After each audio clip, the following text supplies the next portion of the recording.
The price of second chances. Welcome to Heart's Reckoning. Don't forget to like and subscribe to the channel for more emotional stories. Part 1, Shattered Promises. The 6-year wait. I still remember the exact moment I realized I was wasting my life. It was a Tuesday evening, and I was sitting across from Ethan at our favorite Italian restaurant. The same restaurant where we'd celebrated our first anniversary, our third, our fifth. Now, as we approached our 6th year together, the candles flickered between us like my dying hope. "Ethan," I said, my voice steadier than my hands. "We need to talk about our future." He didn't even look up from his phone. His fingers kept scrolling, his face bathed in that blue light that had become more familiar to me than his actual attention. "Mira, not this again," he sighed, finally setting the phone down. "You know I'm focused on making partner at the firm right now." "You've been saying that for 2 years," I whispered, feeling the familiar sting behind my eyes. "I'm 31 years old. I want to get married. I want to start a family. I want to know if we're building something together or if I'm just waiting." Ethan's jaw tightened. That look. I knew that look. It was the same expression he wore when his mother asked about grandchildren, when my friends inquired about wedding plans, when anyone dared to suggest that 6 years was long enough to know if someone was the one. "Why do you always have to pressure me?" he snapped, his voice rising enough that the couple at the next table glanced over. "Can't you just be happy with what we have? Why does everything need a label and a timeline?" My heart cracked a little more. How many times had we had this conversation? How many times had I swallowed my needs, convinced myself to be patient, believed that if I just loved him enough, he'd eventually want the same things I did? "Because I deserve to know where I stand," I said quietly. "Because 6 years isn't pressure, Ethan. It's reasonable. It's fair to want commitment from someone you've given your entire adult life to." He stood up abruptly, throwing his napkin on the table. "I need some air. You're being suffocating, Mira. This is exactly why I can't think about marriage. You're always demanding, always nagging." I watched him walk out of the restaurant, leaving me alone with 2 plates of pasta growing cold and the pitying stares of strangers. That night, I cried myself to sleep on his couch. He didn't come home until morning. The final humiliation. 3 weeks later, Ethan's sister invited us to her engagement party. Caroline had always been kind to me, and I'd helped her plan the event. I thought maybe, surrounded by love and celebration, Ethan might see what we could have. I was so wrong. The party was beautiful. String lights twinkled over the garden, and laughter filled the warm evening air. I wore the blue dress Ethan once said made my eyes sparkle, though he hadn't complimented me in months. I kept hoping he'd take my hand, pull me close, maybe even feel inspired by his sister's happiness. Instead, he barely spoke to me all evening. Around 8 o'clock, Caroline's fiancé called for everyone's attention. "We have another announcement to make," he called out, grinning. "It seems love is in the air for more than just us." My heart stopped. Was Ethan going to propose? Had he been planning this all along? Was that why he'd been distant, because he was nervous? "Everyone, please congratulate Ethan and Sarah, who just got engaged this afternoon." The world tilted. The applause sounded like it was coming from underwater. I turned slowly to see Ethan standing next to Sarah Mitchell, his assistant from work. The same Sarah who'd started 6 months ago. The same Sarah whose texts made him smile in ways I hadn't seen in years. The same Sarah he'd told me was just a colleague and I was being paranoid for questioning. She was wearing a ring. A beautiful, sparkling ring that caught the light from the string lights above. Everyone was cheering. Caroline looked horrified, her eyes darting between Ethan and me. But Ethan? Ethan was smiling. Actually smiling. His arm was around Sarah's waist, and he was accepting congratulations like he hadn't just destroyed me in front of 50 people. I don't remember walking over to him. I don't remember pushing through the crowd. But suddenly I was standing in front of them, and the words came out before I could stop them. Are you serious? My voice didn't sound like mine. We've been together for 6 years, Ethan. 6 years. And you're engaged to her after 6 months? The garden fell silent. All eyes turned to us. Ethan's smile vanished. His face hardened into something cold and unfamiliar. Mira, don't make a scene. You're embarrassing yourself. I'm embarrassing myself? I laughed, but it sounded broken. You're announcing your engagement at your sister's party while your girlfriend of 6 years is standing right here, and I'm the one embarrassing myself? Sarah looked uncomfortable, her hand tightening on Ethan's arm. Ethan, you said you two broke up last month. We did, he said firmly, his eyes never leaving mine. Mira, we talked about this. We wanted different things. You were too demanding, too needy. Sarah understands me. She doesn't pressure me or make me feel trapped. The words hit like physical blows. Too demanding for wanting commitment. Too needy for wanting to be chosen. Trapped by my love. You never told me we broke up, I whispered, feeling tears stream down my face. I didn't care anymore who was watching. You've been living in my apartment. Sleeping in my bed. You were there 3 nights ago, Ethan. His face flushed red. People were murmuring now, and I could see Caroline moving toward us, her face stricken. That's not, you're twisting things, Ethan stammered. You're being dramatic and manipulative. This is exactly why I couldn't be with you. You're unstable, Mira. You need help. Something inside me shattered completely in that moment. Not my heart, that had broken weeks ago in the restaurant. No, this was different. This was the death of hope. The death of the girl who'd believed that love and patience and loyalty mattered. I looked at him, really looked at him, and wondered what I'd ever seen in this man. How had I wasted 6 years on someone who could be this cruel? Who could stand there, caught in his lies, and still make me the villain? You're right, I said, my voice suddenly calm. I do need help. I need help packing your things out of my apartment. I need help understanding how I could have been so blind. But you know what I don't need? I don't need you. I turned to Sarah, who looked like she wanted to disappear. Good luck. You're going to need it. And when he gets bored and finds someone new to chase, remember this moment.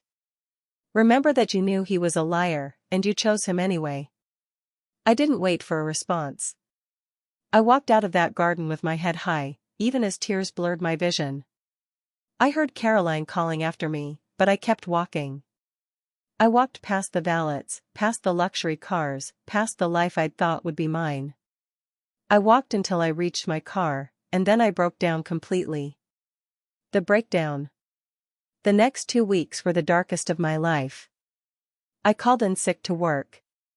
I stopped answering my phone. Caroline tried to visit, but I couldn't face her. Couldn't face anyone who'd witnessed my humiliation. I packed Ethan's things in garbage bags and left them in the hallway of my apartment building. He sent his brother to pick them up. He never came himself. Never apologized. Never explained. My friends tried to help, but their pity felt worse than the pain. They said things like you deserve better and he's not worth it and this is his loss. But if it was his loss, why did I feel like I was the one who'd lost everything? I couldn't eat. Couldn't sleep. I'd lie awake at night replaying every moment of our relationship, searching for signs I'd missed. Had he ever really loved me? Or had I just been convenient until someone better came along? My sister Emma finally staged an intervention. She let herself into my apartment with the spare key and found me on the couch, still in pajamas, surrounded by tissues and empty ice cream containers. Okay, that's it, she said, pulling open the curtains. Light flooded the room, making me wince. You're not doing this anymore. You're not letting that jerk destroy you. He didn't destroy me, I mumbled. I destroyed myself by believing his lies. Emma sat down next to me, her face softening. Mira, listen to me. You loved someone who didn't deserve it. That's not a weakness. That's not a flaw. But staying here, in this apartment full of memories, drowning in what-ifs? That's not you. The Mira I know is strong. She's brave. She doesn't let anyone dim her light. I don't feel strong, I whispered. I feel stupid. I wasted 6 years, Emma. 6 years I can't get back. Then don't waste any more, she said firmly. You know what you need? You need to leave. Get out of this city. Go somewhere new. Start over. I can't just leave. I have a job, an apartment. A job you hate and an apartment full of ghosts, Emma interrupted. Mira, I'm serious. Take a leave of absence. Sublet this place. Go somewhere that makes you happy. Remember when we were kids and you always talked about living by the ocean? Do that. Give yourself permission to heal somewhere beautiful. I wanted to argue, but I was too tired. Too broken. And maybe Emma was right. Maybe I needed to escape the shadow of Ethan and Sarah and the life I'd thought I was building. I don't even know where I'd go, I said. Emma pulled out her phone and started searching. Remember my college roommate, Jenny? She moved to this little coastal town called Harborview. It's about 4 hours north. She's always posting pictures of sunsets and beaches. I bet she knows of places to rent. New beginnings. 2 weeks later, I was loading my car with suitcases, my laptop, and a desperate hope for something better. I'd taken a 3-month leave from my job as a graphic designer. I'd sublet my apartment to a nice young couple. I'd blocked Ethan's number, deleted him from social media, and tried to delete him from my heart. The drive to Harborview was beautiful. The city gradually gave way to rolling hills, then forest, then finally the vast, sparkling ocean. I rolled down my windows and breathed in the salt air, feeling something shift inside me. Not healing, not yet. But maybe the possibility of it. Jenny's directions led me to a small cottage perched on a cliff overlooking the sea. It was perfect, weathered blue shutters, a wild garden, a porch with a swing that faced the water. The owner, Mrs. Chen, was a 70-year-old widow who'd decided to travel and wanted someone to care for her home. You have sad eyes, she said when she met me at the door, her own eyes kind behind wire-rimmed glasses. But the ocean heals. Give it time. My first night in Harborview, I sat on that porch swing and watched the sunset paint the sky in shades of orange and pink and gold. For the first time in weeks, I felt like I could breathe. The weight on my chest lightened just a little. I cried that night, but they were different tears. Not tears of humiliation or regret, but tears of release. Tears that washed away 6 years of making myself smaller, quieter, less demanding. Tears that said goodbye to the girl who'd believed she needed to earn love. The next morning, I woke to the sound of waves and seagulls. I made coffee on Mrs. Chen's ancient stove and took it out to the porch. The ocean stretched endlessly before me, and I realized something profound. I had no idea who I was without Ethan. For 6 years, I'd been Ethan's girlfriend. I'd shaped my life around his schedule, his needs, his comfort. I'd stopped seeing friends he didn't like. I'd skipped opportunities that would have inconvenienced him. I'd dimmed my own light so he wouldn't feel overshadowed. Now, standing on this porch with the morning sun on my face, I had a chance to find out who Mira really was. Not Ethan's girlfriend. Not the girl who got humiliated at a party. Just Mira. The thought was terrifying and exhilarating in equal measure. A chance encounter. I spent my first week in Harborview walking the beaches, exploring the small downtown area, and slowly emerging from my shell. The town was charming, local bookstores, family-owned restaurants, an art gallery that showcased local artists. Everyone seemed to know everyone else, and while I was clearly an outsider, people were friendly. I started taking my laptop to a coffee shop called the Daily Grind. It had big windows overlooking the harbor and the best coffee I'd ever tasted. I'd work on freelance design projects, slowly rebuilding my confidence and my portfolio. It was there, on a rainy Tuesday morning, that I met Daniel.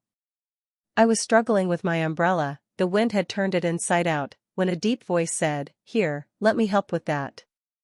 I looked up to find a man reaching for my mangled umbrella. He was tall, with kind brown eyes and dark hair that was getting soaked in the rain. He wore a simple sweater and jeans, nothing fancy, but there was something solid about him. Something steady. "Thank you," I said as he expertly righted the umbrella. "I swear, I'm usually more coordinated than this." He smiled, and it reached his eyes. "The wind here takes some getting used to. You must be new in town." "That obvious?" I laughed, and was surprised that it felt genuine. "Small town. I know most faces. I'm Daniel." He extended his hand. "Mira." I shook it, noting how warm his hand was despite the rain. "Welcome to Harborview, Mira. Are you just visiting, or staying for a while?" I said. I needed a change of scenery. Something in my voice must have conveyed more than I intended, because his expression softened with understanding. He didn't pry, didn't ask questions. He just nodded. "Well, if you need any recommendations for the best spots in town, I've lived here my whole life. I'm an architect, work from the office above the bookstore. I'm usually at the daily grind around this time most mornings." It wasn't quite an invitation, but it wasn't not an invitation either. And something about his gentle presence made me want to take the chance. "I might take you up on that," I said. "I hope you do." He smiled again, then jogged off through the rain, leaving me standing there with a strange flutter in my chest that I hadn't felt in years. The next morning, I went back to the daily grind. Daniel was there, sitting at a corner table with blueprints spread out before him. When he saw me, his face lit up with genuine pleasure. "Mira. Come sit, if you'd like. I promise I'll move all this work stuff." I hesitated for just a moment, then made a decision. I was tired of being afraid. Tired of holding back. Tired of letting Ethan's betrayal make me doubt every kind gesture. "I'd like that," I said. And just like that, something new began. Over the next few weeks, Daniel and I fell into an easy routine. We'd meet at the daily grind most mornings. Sometimes we'd talk about his architecture projects, my design work, his love for Harborview, my adjustment to small-town life. Sometimes we'd work in comfortable silence, occasionally looking up to share a smile. He never pushed. Never demanded. Never made me feel like I owed him anything. He was just there. Present. Attentive in a way that felt foreign and wonderful. One morning, about a month after we'd met, he asked, "Want to take a walk? I need to survey a property for a client, and it's a beautiful piece of land." We drove to a cliff overlooking the ocean. The land was wild and windswept, dotted with wildflowers and seagrass. Daniel walked around, taking notes and measurements, while I simply breathed in the beauty. "This is incredible," I said. "What are they building here?" "Hopefully, nothing too intrusive," Daniel said. "That's my specialty, designing homes that work with the land, not against it. The client wants something that feels like it grew here naturally." I watched him work, noticing how gentle he was with the environment, how he seemed to truly care about preserving the beauty around us. "That's a rare quality," I said. "Caring more about the right thing than the easy thing." He looked at me, and something in his gaze made my breath catch. "I think some things are worth taking your time with. Worth doing right, even if it's harder." I knew we weren't just talking about architecture anymore. As the sun began to set, painting the sky in brilliant colors, Daniel walked over to where I stood at the edge of the cliff. "Mira, I don't know what brought you to Harborview," he said quietly. "And you don't have to tell me. But I want you to know that I'm glad you're here. These past few weeks, getting to know you, they've been really special to me." My eyes filled with tears, but for once, they were good tears. "They've been special to me too. I'd like to take you to dinner," he said. A real dinner.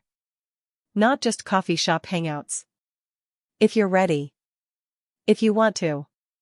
I thought about Ethan. About 6 years of waiting for commitment that never came. About being called needy and demanding for wanting basic respect and love. Then I looked at Daniel, who was waiting patiently for my answer, not pressuring, not assuming, just hoping. I'd like that very much, I said.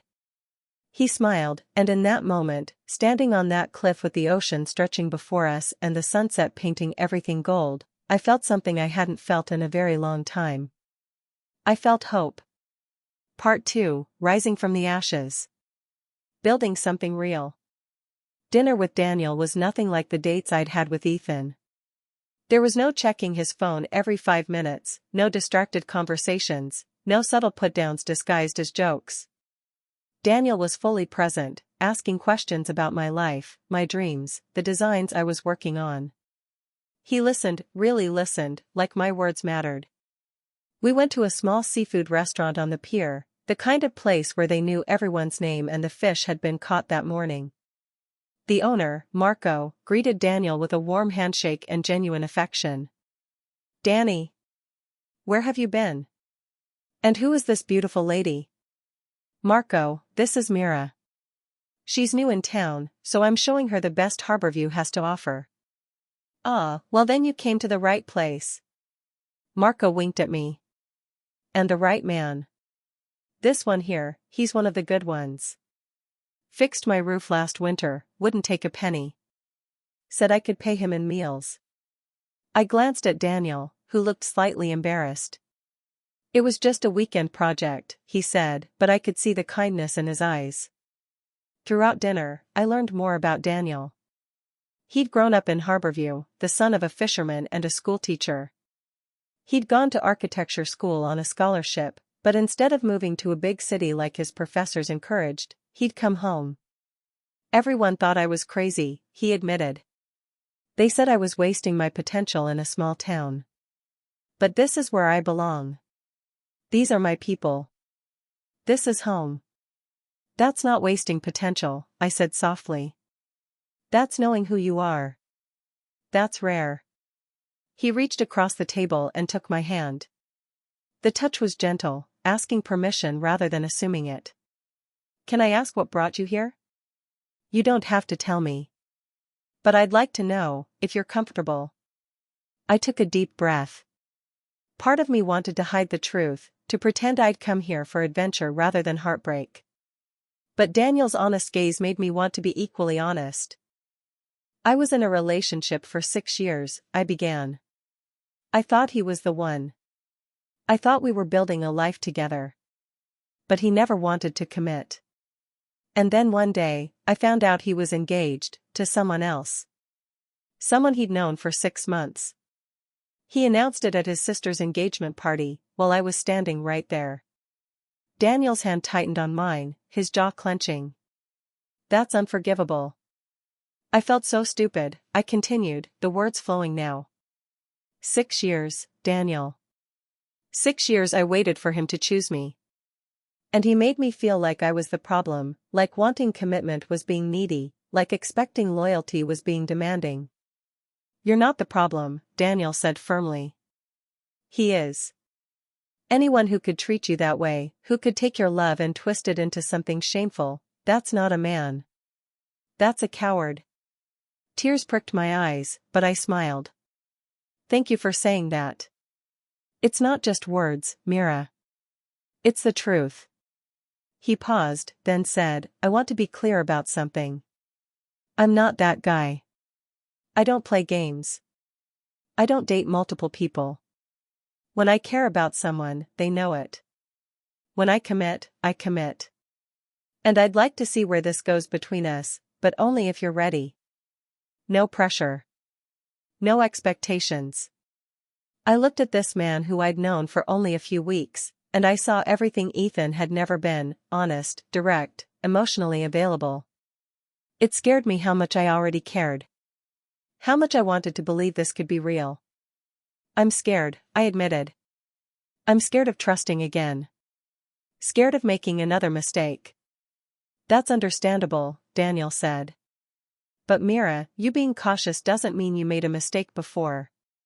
It means someone you trusted betrayed that trust. Those are his actions, not your flaws. Something in his words cracked open a door inside me. For months, I'd blamed myself for not seeing the signs, for not being enough to make Ethan want to stay. But Daniel was right, I wasn't the one who'd lied. I wasn't the one who'd betrayed vows that were never even spoken. I'd like to try, I said. Slowly. But I'd like to try. Daniel's smile was like sunrise. Slow is perfect. We've got all the time in the world. A love that heals.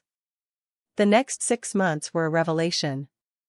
Dating Daniel was like learning a new language, the language of healthy love. He showed up when he said he would. He called when he was going to be late. He introduced me to his friends and family with pride, never hiding me or keeping me separate from his life. He encouraged my work, celebrating my successes and supporting me through challenges. When I landed a major freelance client, a big marketing firm that wanted me to redesign their entire brand, Daniel took me out to celebrate and never once made it about himself. "I'm so proud of you," he said, raising his glass. "You're incredibly talented, Mira. This is just the beginning." His mother, Susan, welcomed me with open arms. She was a warm, nurturing woman who ran the local library and seemed to know everyone's story. At Sunday dinner at their house, a tradition Daniel had warned me about, she pulled me aside while Daniel was helping his father with something in the garage. "I want you to know something," Susan said gently. "Daniel has dated before. There was even a serious girlfriend a few years back. But I've never seen him look at anyone the way he looks at you. That boy is head over heels." I felt my cheeks warm. "He's pretty special. So are you, dear. Whatever brought you to Harborview, I'm grateful for it. You've made my son happier than I've seen him in years." She squeezed my hand.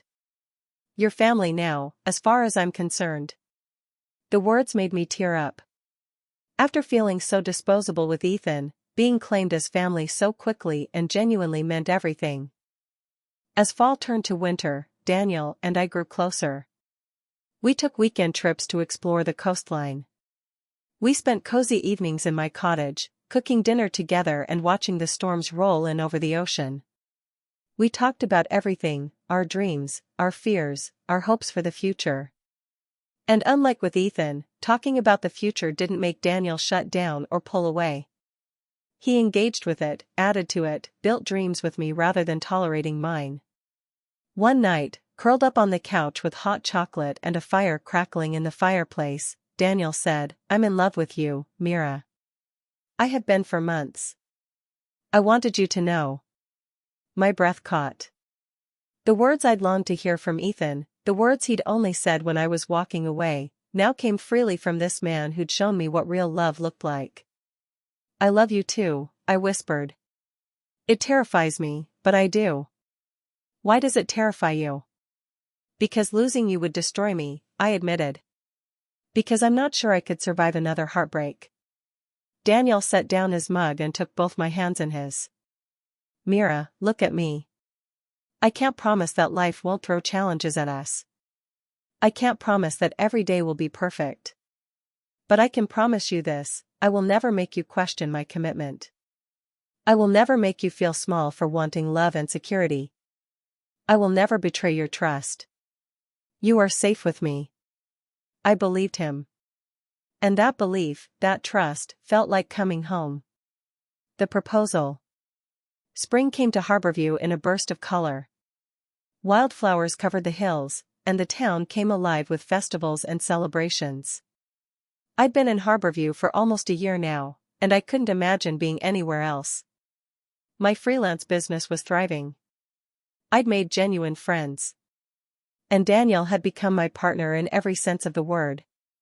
We'd been talking about marriage, openly, honestly, the way adults in healthy relationships do. No games, no wondering, no 6-year waits. We both wanted the same things: commitment, family, a life built together. Still, when Daniel proposed, it took my breath away. He'd planned a picnic at the cliff where he'd first told me he was glad I'd come to Harborview.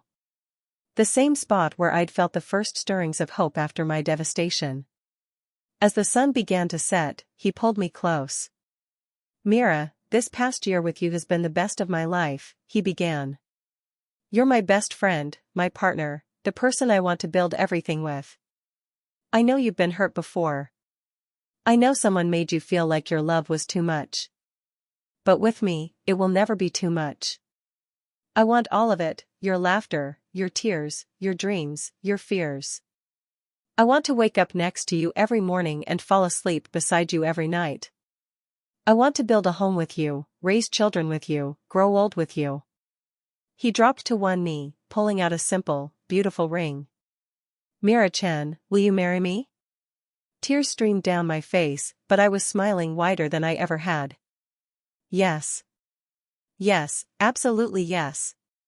He slid the ring onto my finger and pulled me into his arms, spinning me around as the sun painted the sky in brilliant golds and pinks. In that moment, I understood something profound: the right person makes everything easy. Not because there are no challenges, but because you face them together. We got married 3 months later in a small ceremony on the beach. Jenny stood as my maid of honor. Daniel's father officiated. Susan cried happy tears. And as I looked into Daniel's eyes while we said our vows, I felt no doubt, no fear, no hesitation. This was right. This was home. This was the love I'd always deserved. Unexpected news. About 6 months after our wedding, I started feeling off. Tired all the time, nauseous in the mornings. When I missed my period, I took a pregnancy test, hands shaking. Positive. I stared at the little pink lines, a whirlwind of emotions flooding through me. Joy, fear, excitement, anxiety. Daniel and I had talked about wanting children, but we'd planned to wait another year. Would he be upset? Would this be too soon? When Daniel got home from work that evening, I was pacing the kitchen, the positive test hidden in my pocket. "Hey, beautiful," he greeted me with a kiss. "You okay? You look pale." "I have something to tell you," I said, my voice shaking. "And I don't know how you're going to react." Concern flooded his face. "Whatever it is, we'll handle it together." I pulled out the test and handed it to him, unable to find words. He stared at it for a long moment. Then his face broke into the biggest smile I'd ever seen. "We're having a baby?" His voice was full of wonder. "We're having a baby," I confirmed. "I know we wanted to wait, and if you're not ready." He cut me off with a kiss, deep and passionate and full of love. "Are you kidding? This is the best news ever. We're going to be parents." He dropped to his knees and pressed his face against my still flat stomach. "Hi there, little one. I'm your dad. And I already love you so much."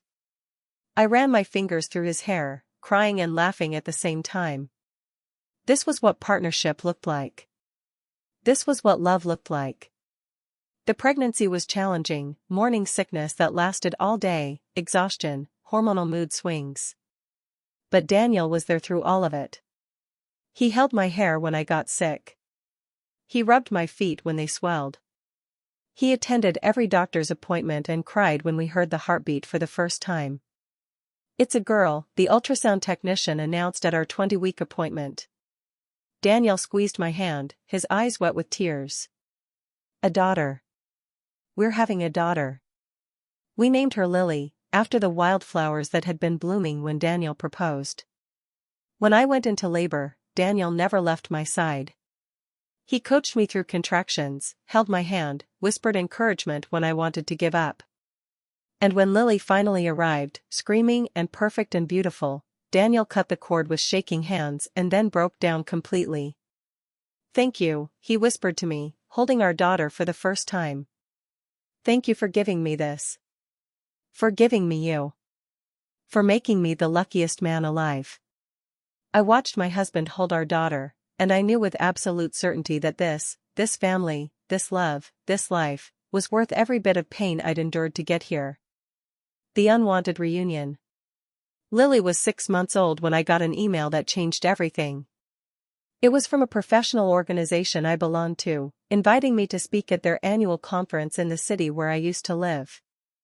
It was a huge honor, a keynote address about building a successful freelance design business. "You should do it," Daniel encouraged. "This is a big deal, Mira. And I'll come with you. We can make a weekend of it, show Lily where her mama used to live." I hesitated. I hadn't been back to that city since I'd left. Hadn't seen anyone from my old life except for occasional social media interactions with Caroline, who'd apologized profusely for her brother's behavior and stayed in touch. "What if I run into him?"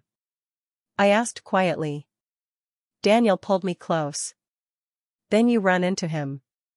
But you won't be alone. And Mira, you're not the same person you were then. You've built an incredible life. You have nothing to be ashamed of."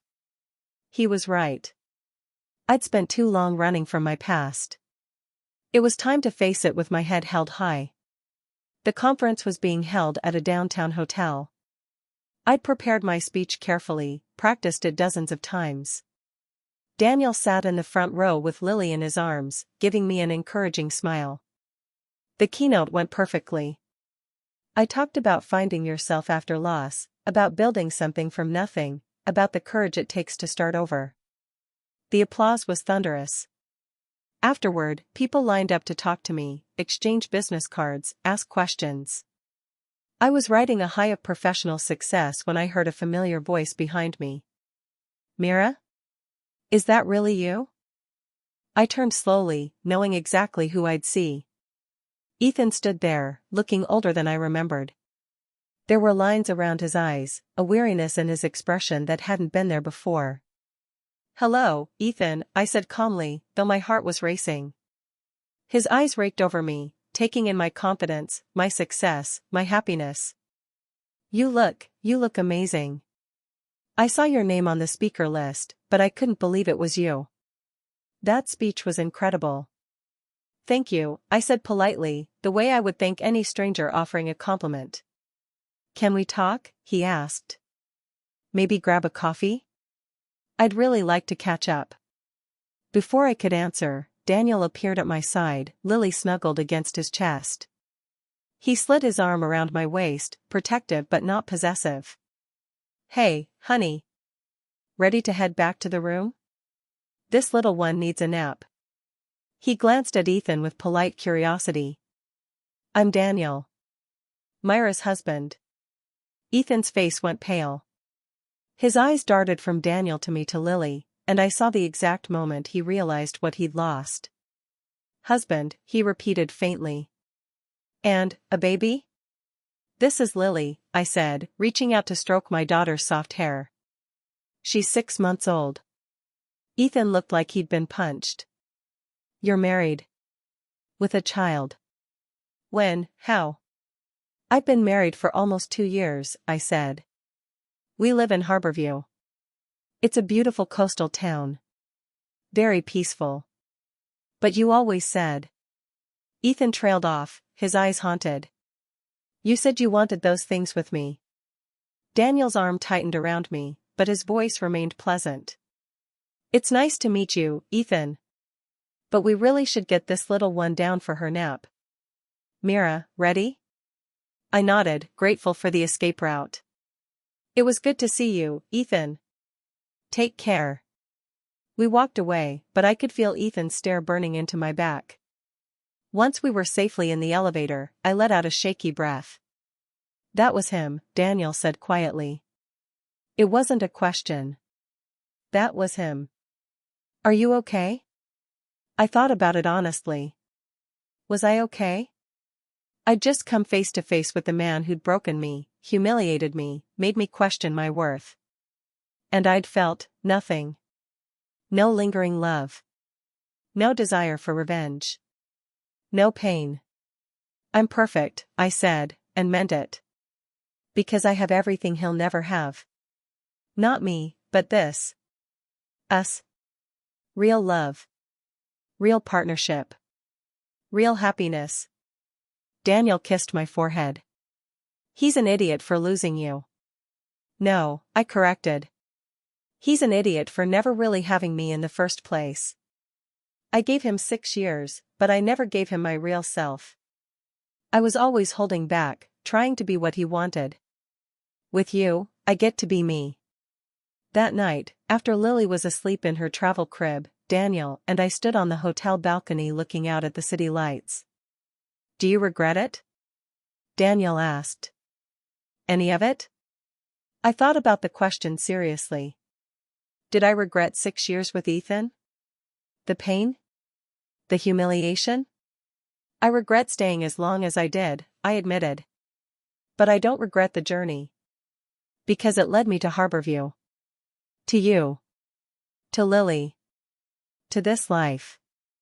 If I hadn't gone through that darkness, I wouldn't appreciate this light nearly as much. Daniel pulled me close, and we stood there in comfortable silence, watching the city where I used to live, grateful for the life we'd built far away from it. The realization. What I didn't know, what I wouldn't know until much later, was that seeing me had shattered something in Ethan.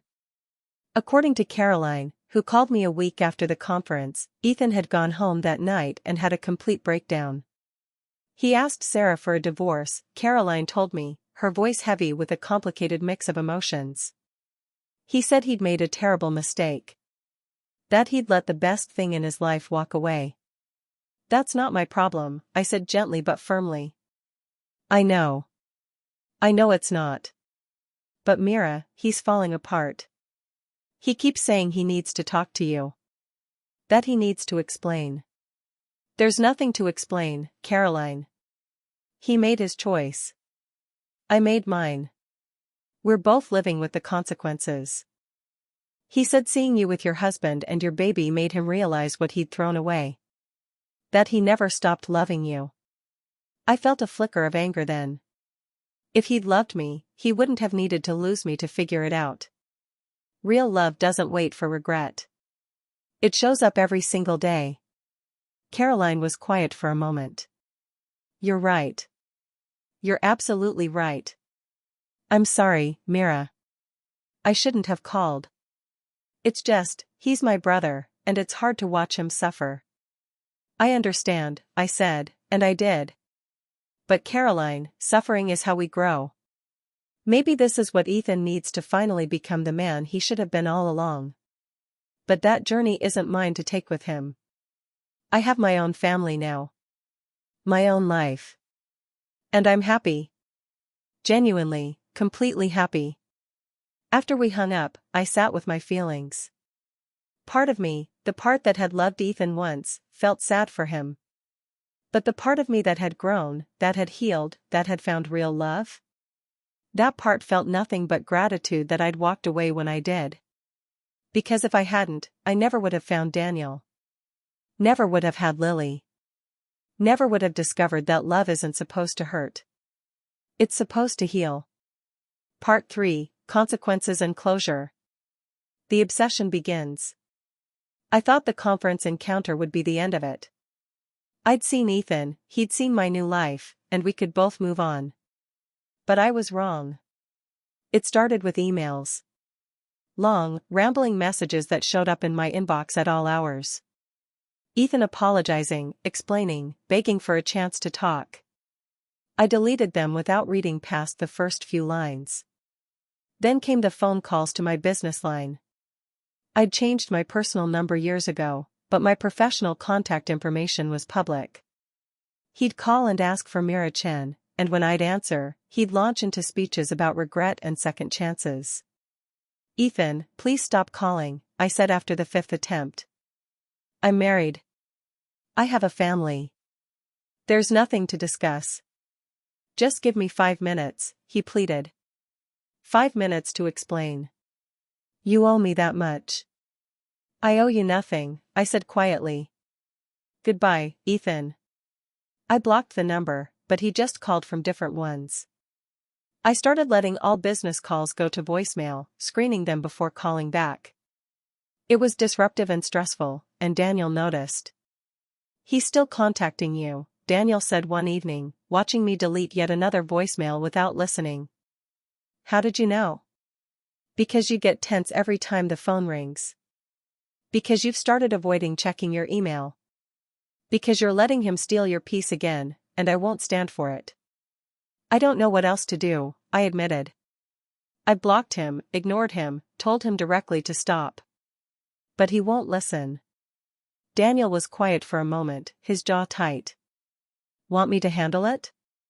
No, I said firmly. I don't want you getting involved in this mess. Besides, it'll blow over. He'll get tired of being ignored and move on. But I was wrong again. The unexpected visitor. 2 weeks later, on a Saturday afternoon, I was in the garden with Lily. She was almost a year old now, toddling around on unsteady legs, squealing with delight at every butterfly and flower. Daniel was inside making lunch, music playing through the open windows. A car pulled up to the cottage. I didn't recognize it, and Harborview rarely got unexpected visitors. A woman stepped out, elegant and composed, wearing expensive clothes and dark sunglasses. She removed the sunglasses, and I recognized her immediately. Sarah. Mira, she said, her voice carefully controlled. I'm sorry to come by unannounced. But I need to talk to you. I picked up Lily, holding her protectively. I don't think we have anything to discuss, Sarah.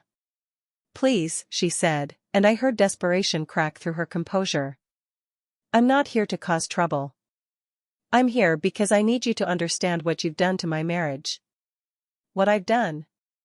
The audacity was stunning. I haven't done anything. I've been living my life, far away from both of you. That's just it, Sarah said, tears filling her eyes. You're all he talks about. You're all he thinks about. For 2 years, I've tried to be a good wife. I've supported his career, kept his house, put up with his moods. But it's never been enough. Because I'm not you. Despite everything, I felt a pang of sympathy. I'd been in her shoes once, trying desperately to be enough for a man who was always looking elsewhere. Sarah, whatever is happening in your marriage, it has nothing to do with me. Ethan made his choice when he left me for you. He made his choice when he got married. I've moved on. I have a husband and a daughter. I'm happy. What more does he want from me? He wants you to forgive him, she said.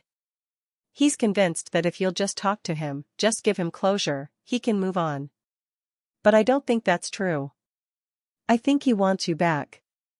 Well, he can't have me, I said firmly. I'm not available.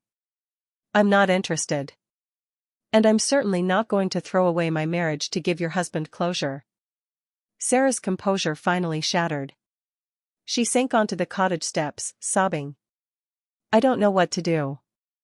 I love him. But he doesn't love me.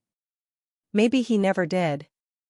Against my better judgment, I sat down next to her, still holding Lily. Sarah, I'm going to tell you something I learned the hard way. You can't make someone love you. You can't earn it or deserve it into existence. Either they choose you, freely and fully, or they don't. And if they don't, no amount of trying will change that. So what do? You walk away, I said gently. You stop settling for scraps of affection from a man who can't give you his whole heart. You find someone who thinks you hung the moon, who doesn't need to lose you to appreciate you, who shows up every single day. She looked at me, mascara running down her cheeks. Like you did. Like I did, I confirmed. And it was the best decision I ever made. Daniel appeared in the doorway then, taking in the scene with worried eyes. Everything okay out here? It's fine, I said. Sarah was just leaving. Sarah stood, wiping her eyes. She looked at Daniel, then at me, then at Lily.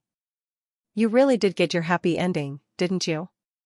I got the ending I deserved, I corrected. The one I stopped accepting less than. The one I had the courage to fight for. I stood as well. Sarah, I hope you find yours. But it won't be with Ethan. Not if he can't let go of the past. She nodded slowly, then walked back to her car. Before she got in, she turned back. For what it's worth, I'm sorry. For how it all happened. For the party. For everything. I appreciate that, I said. Take care of yourself. After she drove away, Daniel wrapped his arms around me and Lily, holding us both close. That was incredibly kind of you. I know what it's like to love someone who doesn't love you back, I said. Wouldn't wish that on anyone.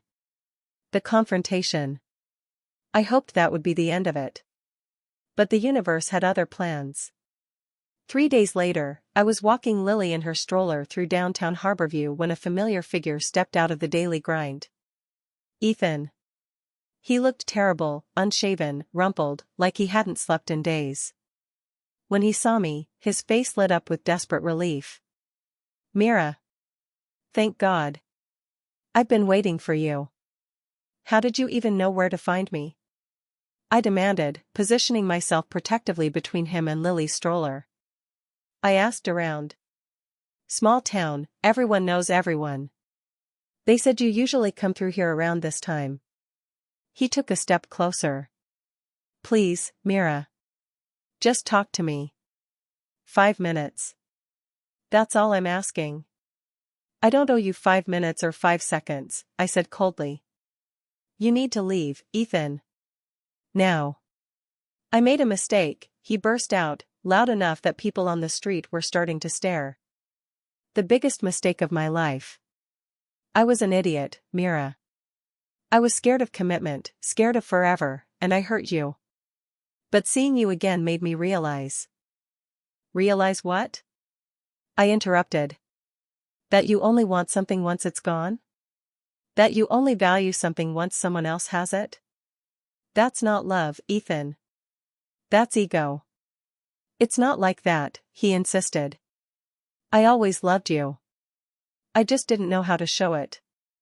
I was young and stupid and afraid. You were 31, I said flatly. Not a child. And you weren't afraid of commitment, you married Sarah 6 months after we broke up. You weren't afraid of forever, you're just afraid of it with me specifically. He flinched like I'd slapped him. That's not fair. Fair?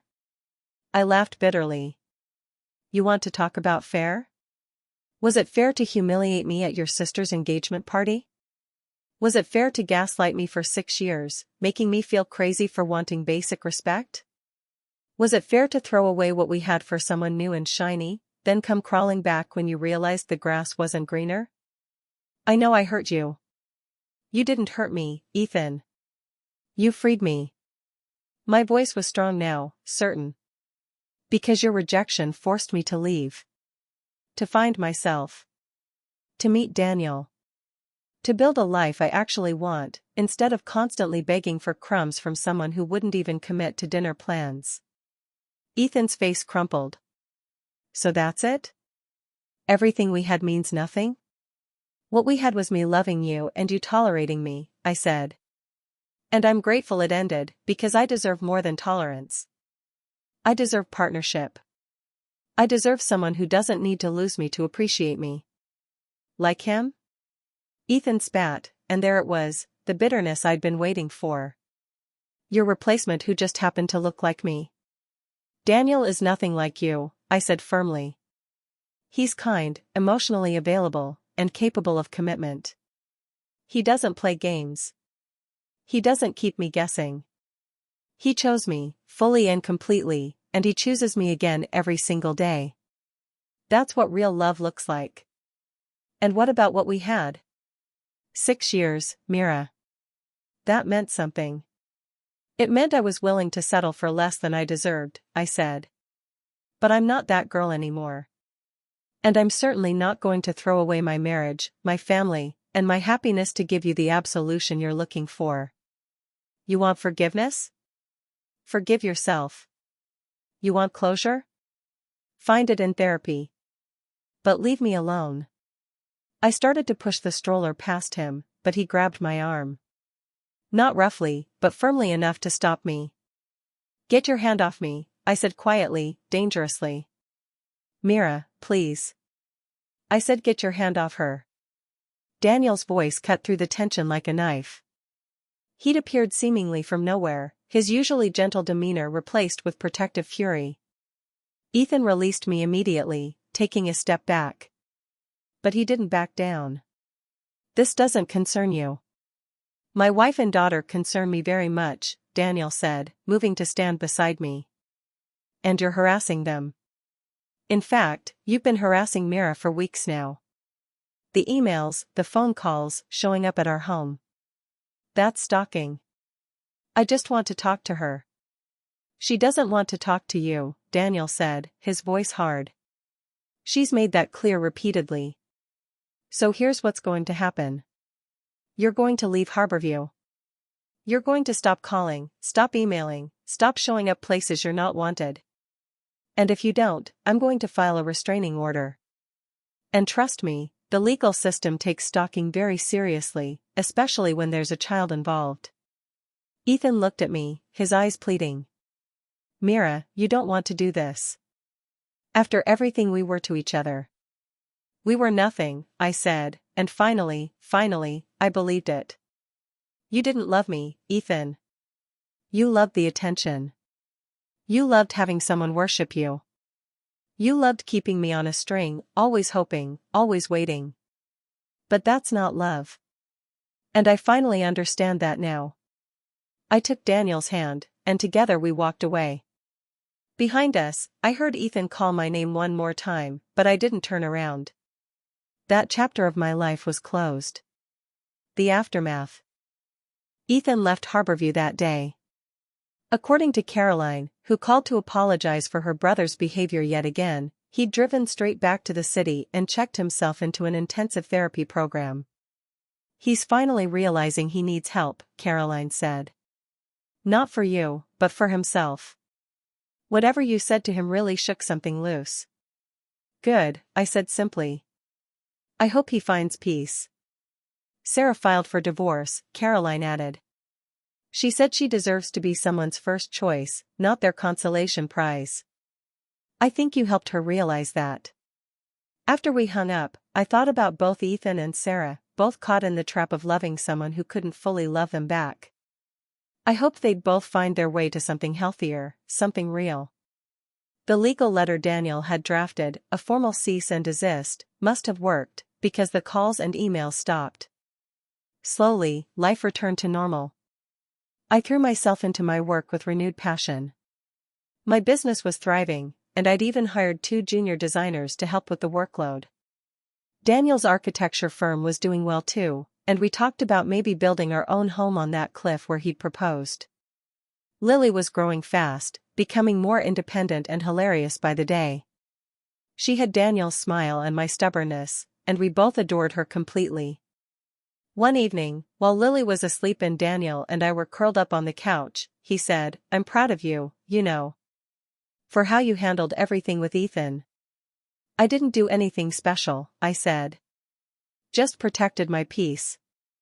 "That's everything, though," Daniel said. "You could have engaged with the drama. You could have let his regret make you question your choices. You could have let his presence disrupt our life. But you didn't. You stayed solid. You stayed focused on what matters, us. This family." I thought about the girl I'd been before Ethan's betrayal, desperate for external validation, willing to shrink herself to keep the peace, terrified of being alone. And I thought about who I was now, confident, grounded, secure in myself and my choices. "You helped make me this person," I told Daniel. "Your love taught me what I should have always demanded. It showed me what I deserve." "You always deserved it," he said. "You just needed to believe it." He was right. And I did believe it now. Finally, fully, completely. 5 years later. 5 years passed, and life continued to get better. We built our dream home on the cliff, just as we'd imagined. Lily started kindergarten and made friends easily, her confident personality lighting up every room she entered.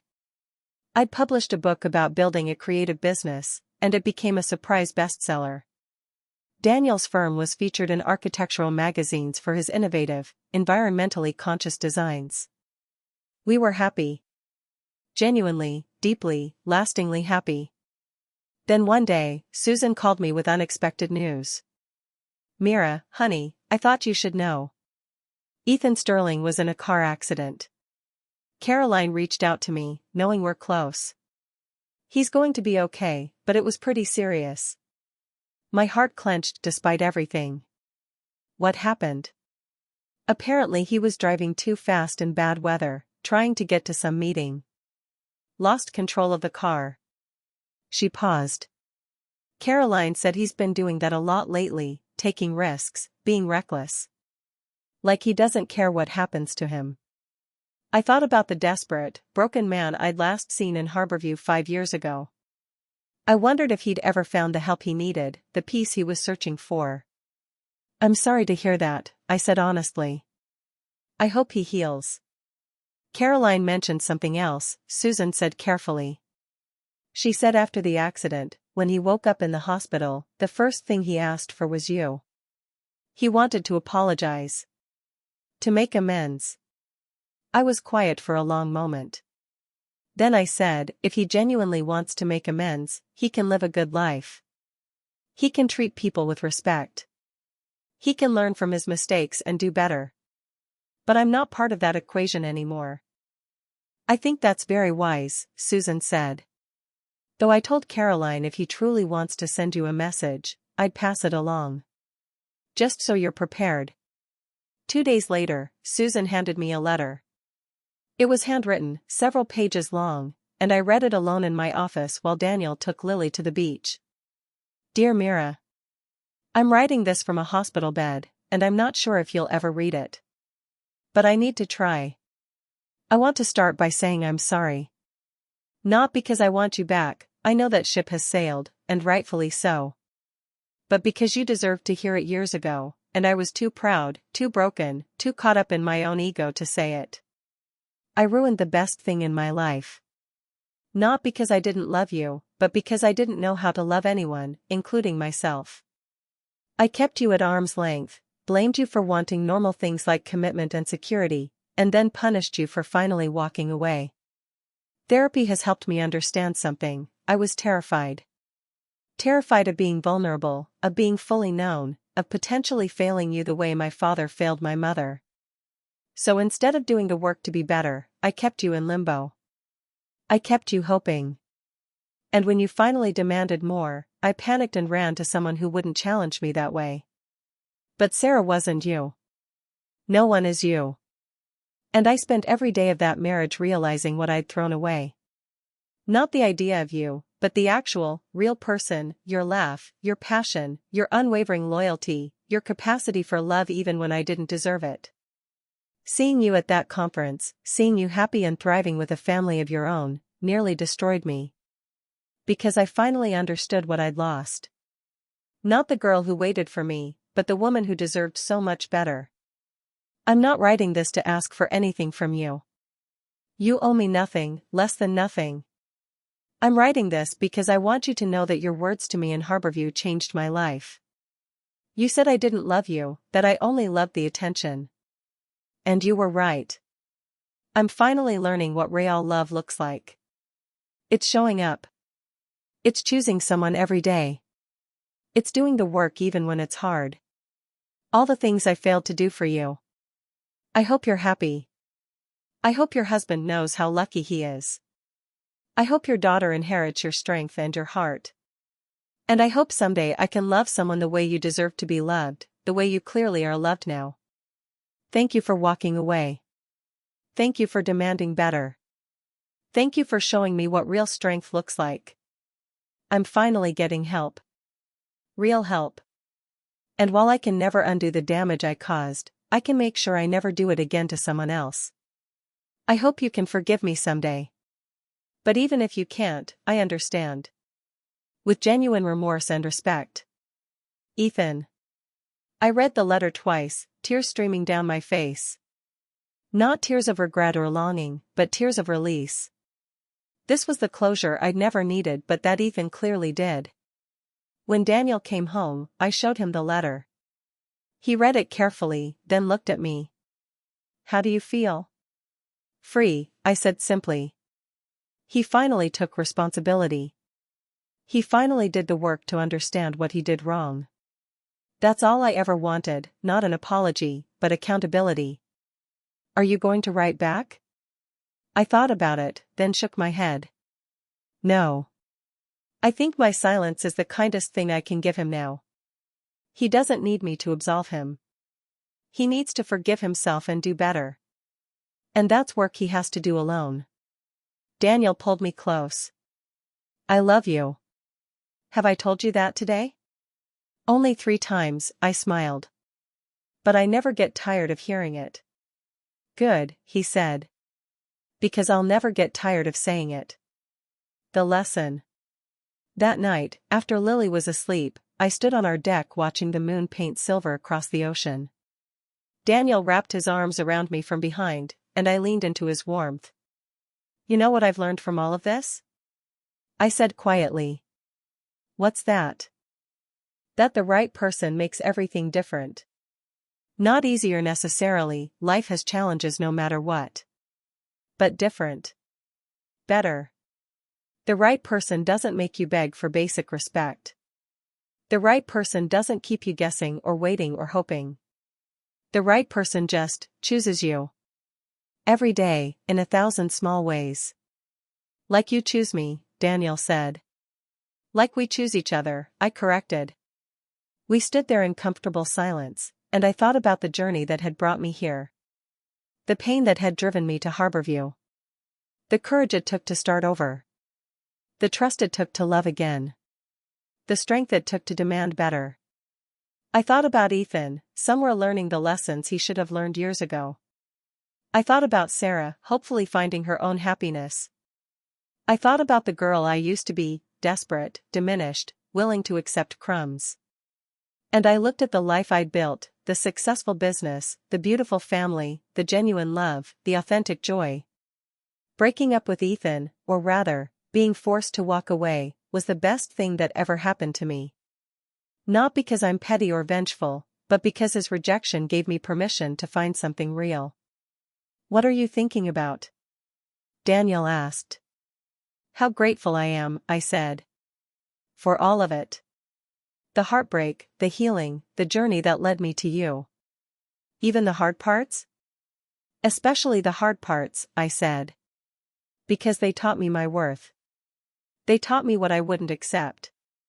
They taught me the difference between someone who loves you and someone who loves the idea of being loved. Lily stirred in her room, and we both smiled.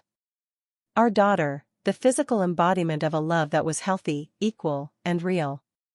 Come on, Daniel said, taking my hand. Let's go check on her. We walked inside together, partners in every sense of the word, and I felt nothing but gratitude for the path that had led me here. Because sometimes, the worst thing that happens to you becomes the doorway to the best thing. Sometimes you have to lose what you thought you wanted to find what you actually need. Sometimes the person who breaks your heart is really just breaking the chains that were keeping you from flying. And sometimes, the greatest revenge isn't proving someone wrong or making them regret their choices. Sometimes the greatest revenge is simply being happy without them. The end. Thank you for watching. If you enjoyed this story, please like, subscribe, and share your thoughts in the comments below. Have you ever walked away from something that was holding you back? What did you find on the other side? We'd love to hear your stories. See you in the next video.